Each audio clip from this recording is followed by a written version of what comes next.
I didn't know that helping someone could be a death sentence. When I saw Mia, one of the country's biggest influencers, crying in a dark alley outside a club, I just wanted to be a good person.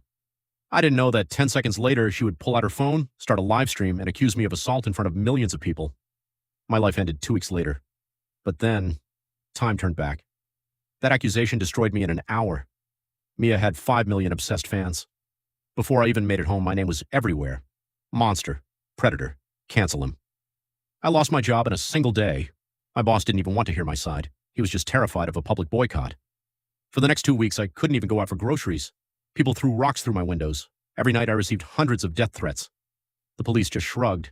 Investigation is ongoing, they said, but the internet had already passed its verdict. Meanwhile, Mia was posting videos about her trauma, raking in millions of views and donations. On the 14th day, as I was leaving my lawyer's office, a kid in a hoodie approached me. He had madness in his eyes. "This is from Mia," he screamed, pulling a knife. I felt the cold steel slide between my ribs and a sudden loss of breath. I collapsed onto the concrete, watching him run away while people around me, instead of helping, they pulled out their phones to record my death. Suddenly, I felt a violent jerk, as if someone was ripping my soul out of my chest. I opened my eyes. I was standing in front of the club. The cold night air hit my face. I looked at my phone, 11:15 p.m. This was it. I looked down the alley. There she was, Mia, sitting on the ground, smearing her makeup exactly as I remembered. In a few moments, she was going to turn on that phone. In my previous life, I ran to her asking if she was okay. That was my death warrant. Now I stood paralyzed. My heart was hammering against my chest. I knew that if I didn't help, she would be left alone with a violent man who was about to walk out of that club.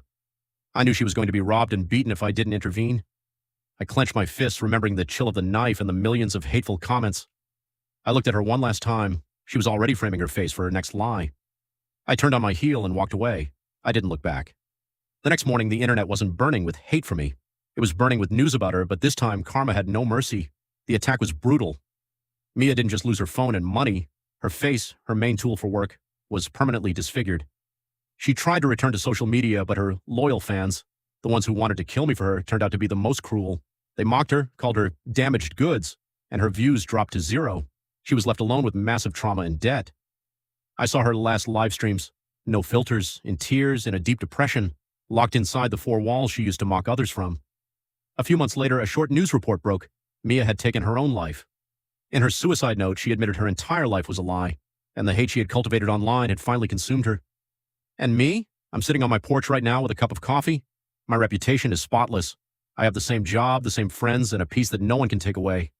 Sometimes when I pass that club, I smile to myself. I chose myself. And you know what? It was the best decision of my life.